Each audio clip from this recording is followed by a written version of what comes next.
Hello বন্ধুরা, welcome to my page. সবাইকে জানাই, সকলকে জানাই শুভ সকালের অনেক শুভেচ্ছা। তো আমাদের মায়েদের জানো, প্রত্যেক মা, কিছু কিছু বাবারাও থাকেন, তাদের প্রত্যেক দিনকার ডিউটি এটাই হলো সকালে ঘুম থেকে উঠে আগে ছেলে মেয়েদের স্কুল থাকলে সেটা তাদের দিয়ে আসা নিয়ে আসার দায়িত্বটা মায়েদের ঘাড়েই বেশি পড়ে।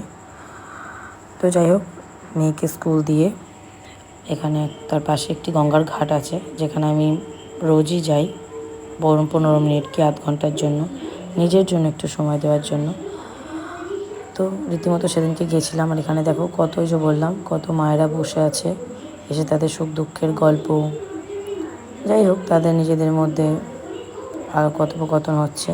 আর এখানে আমাদের একটি গ্রুপও আছে, যারা হচ্ছে প্রত্যেক দিন সেখানে বসে থেকে মেয়েদেরকে নিয়ে আসেন। তো এদের সাথে আমি আড্ডা দেওয়ার খুব একটা সময় পাই না। তো যেদিন পাই ওই 1 ঘন্টা হাতে ধরে, 1 ঘন্টা কি আধ ঘন্টা একটুখানি বসে। তো সেদিনকে হাতে একটু সময় ছিল, তাই ওদের সাথে একটুখানি আড্ডা দিলাম। সাথে একজন খুব ভালো চা করে নিয়ে আসে, তো তার কাছে সে আমাকে একটুখানি বললো চাও খেতে। তো খেলাম, খেয়ে দিয়ে দুটো সেলফিও তুললাম। তুলে রীতিমতো আবার বাড়িতে চলে এসেছিলাম নিজের কাজ করার জন্য। তো চলো, সবাইকে আরও একবার জানাই শুভ সকালের অনেক অনেক শুভেচ্ছা, ভালোবাসা। সবাই ভালো থেকো, সকলকে সুস্থ রেখো, তোমরা নিজেরাও সুস্থ থেকো। আর ভিডিওটি ভালো লাগলে একটি লাইক করো।